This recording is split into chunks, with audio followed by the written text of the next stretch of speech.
আমেরিকার যুদ্ধজাহাজ বাংলাদেশের বন্দরে আসছে। আমেরিকার সৈন্যরা বাংলাদেশের বিমানবন্দর তাদের কাজে ব্যবহার করবে, তাদের যুদ্ধ বিমান ওঠানামা করবে। এখানে তারা সেগুলো তদারকি করা, সেগুলো মেনটেনেন্স করা, এই কাজগুলো করবে। সেই কাজের অনুমতি বাংলাদেশ সরকারের কাছ থেকে আমেরিকা পেয়ে গেছে। এরকম নানা আলোচনা ছড়িয়ে পড়েছে। নানা আলোচনা যখন ছড়িয়ে পড়েছে তখন বাস্তবতাটা কি? প্রফেসর ইউনূস যে চুক্তি করে গেছেন, দেশ বিক্রির চুক্তি বলা হচ্ছে এবং সেই চুক্তি নিয়ে নানা ধরনের কথা হচ্ছে। সেরকম কথা যখন চতুর্দিকে হচ্ছে তখন আমেরিকাকে বাংলাদেশের বন্দর ব্যবহার করতে দেওয়ার ব্যাপারে কি ঘটছে? আমরা শেখ হাসিনা ক্ষমতায় থাকাকালীন সময়ে বারবার শেখ হাসিনার মুখে বলতে শুনেছি, এমনকি ক্ষমতাচ্যুত হওয়ার পরেও বারবার বলতে শুনেছি যে আমেরিকাকে বাংলাদেশে তাদের ঘাঁটি তৈরি করতে দিলে তিনি ক্ষমতায় থাকতে পারতেন বহুদিন। সেই ঘাঁটি গড়তে না দেওয়ার কারণেই তাকে ক্ষমতাচ্যুত করেছে আমেরিকা। সেটাই কি সত্য, নাকি সত্যের আড়ালে আরও কিছু সত্য লুকিয়ে আছে? কি বলছে গণমাধ্যম? কি উঠে আসছে তথ্য? সর্বশেষ অবস্থাটাই বা কি? গুঞ্জনগুলো কেন ছড়িয়ে পড়ল? এরপরে কি ইরানের মিসাইল বাংলাদেশের সীমানা টার্গেট করবে? চলুন একটু জেনে দেখি এই ভিডিওতে। থাকবেন পলিটিক্স টিভির। দর্শক, বলছিলাম আমেরিকা কি বাংলাদেশের ঘাঁটি ব্যবহার করবে? বন্দর, বিমানবন্দর এইগুলো ব্যবহার করবে? সেখানে তাদের সামরিক সরঞ্জাম থাকবে, যুদ্ধ জাহাজ থাকবে? এই আলোচনা চতুর্দিকে ছড়িয়েছে। আলোচনা ছড়িয়ে পড়ার কোনো মিথ্যা কারণ যে আছে সেটাও আপনি বড়াই করে বলতে পারবেন না। নানা গণমাধ্যমে নানা ধরনের খবর প্রকাশিত হচ্ছে।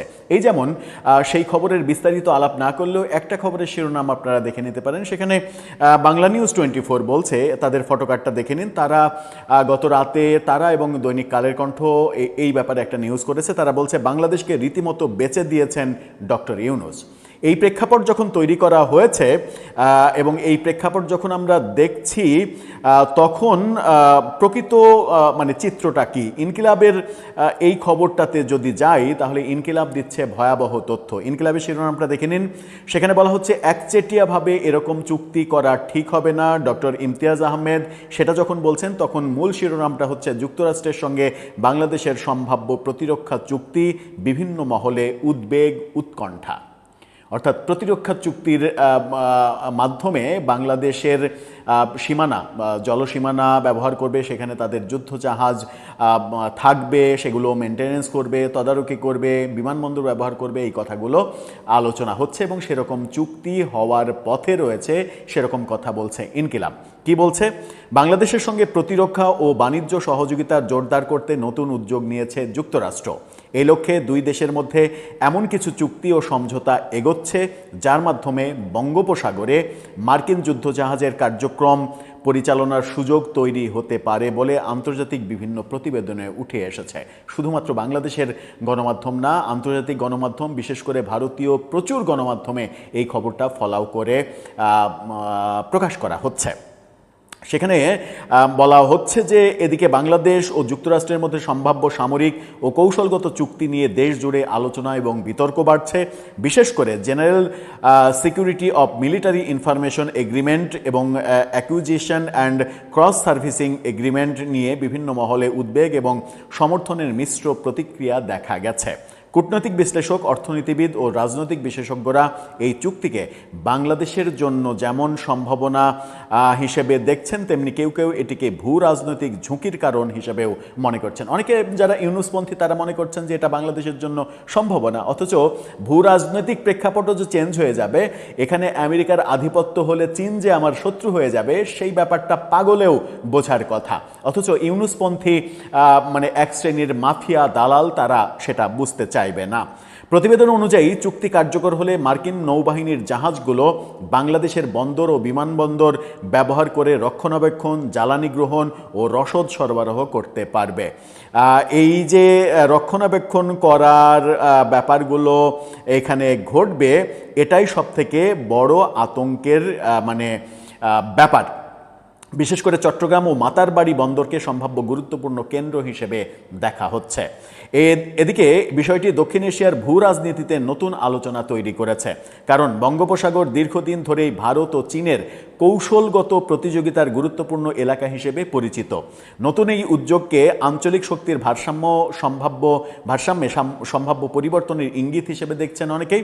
জানা গেছে চলতি মাসের 5 থেকে 7 মে মার্কিন বাণিজ্য প্রতিনিধি দলের কর্মকর্তারা ঢাকা সফর করেছিলেন। সফরকালে উভয় পক্ষের মধ্যে স্বাক্ষরিত পারস্পরিক বাণিজ্য চুক্তি ART বাস্তবায়ন নিয়ে আলোচনা হয়েছে। একই সঙ্গে গোয়েন্দা তথ্য আদান প্রদান ও সামুদ্রিক নিরাপত্তা সহযোগিতা বাড়ানোর বিষয়েও আলোচনা হয়েছে বলে প্রতিবেদনে উল্লেখ করা হয়েছে।